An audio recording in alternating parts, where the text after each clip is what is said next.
I am now being joined by global affairs analyst Calvin Dack to discuss the high security alerts trailing the U.S. leadership transition. Good to have you join us, Calvin Dack. The Department of Homeland Security just issued a high alert for domestic terrorism in the United States. Now, while the acts of racial and ethnic hatred isn't new in America, but it does seem like the insurrection at the Capitol has emboldened these extremists.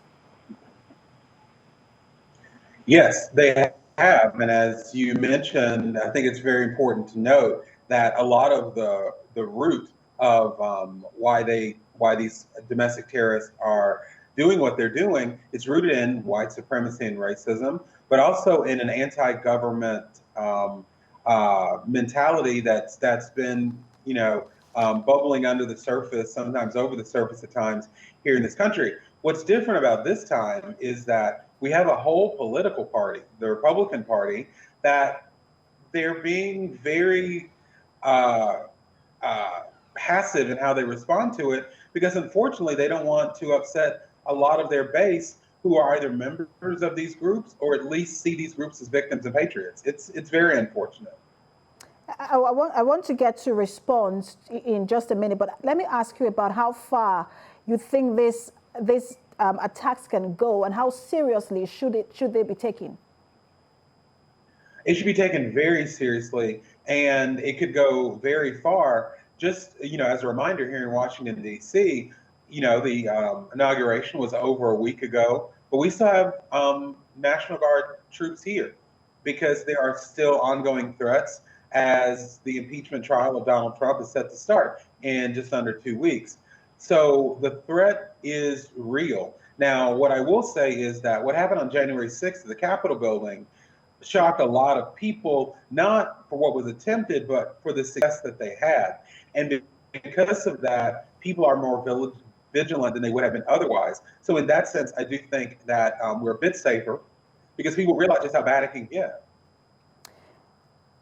We know the KKK has not been designated as a terrorist group in the United States, and so is a lot of other groups who carry out these attacks. Why is it taking so long for the United States to designate or label these groups as terrorist groups? Because this is what the United States would do if it were a group in let's say, Africa or the Middle East. You are exactly right. The United States would do that. This actually points to the problem we were discussing at the beginning about the U.S. and how we have not dealt with white supremacy.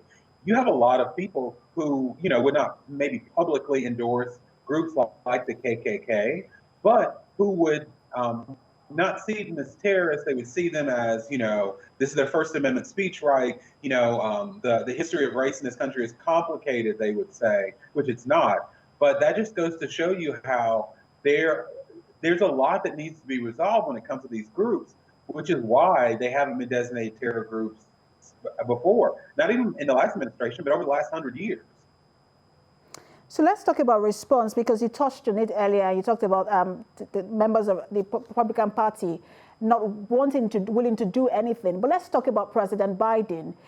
This insurrection started, it's existed before, but this insurrection started just a week or two before his inauguration. He's talked about unifying the country, but in the middle of extremist attacks, what do you think it should be doing now while also trying to unify the country? Well, first, one of the things that we're seeing here in this country and that people are having to be reminded of is that unification is an appeasement. You have a lot of people on the Republican side that somehow think unification is necessary to not upset the terrorists, so they'll do more. But that's extortion. And so the Biden administration is not going to be doing that. So they will be unifying as they put out statements and as they encourage, like the Department of Homeland Security, to take these threats more seriously. They will be unifying around that, in that the United States will not tolerate it. But it won't be unifying in the way some Republicans mean it, which is let's just let it slide because they're good people on both sides, has become the common line. We'll see how this plays out in the United States in the coming days. Global affairs analyst Calvin Dack, thanks for talking to us. Thank you.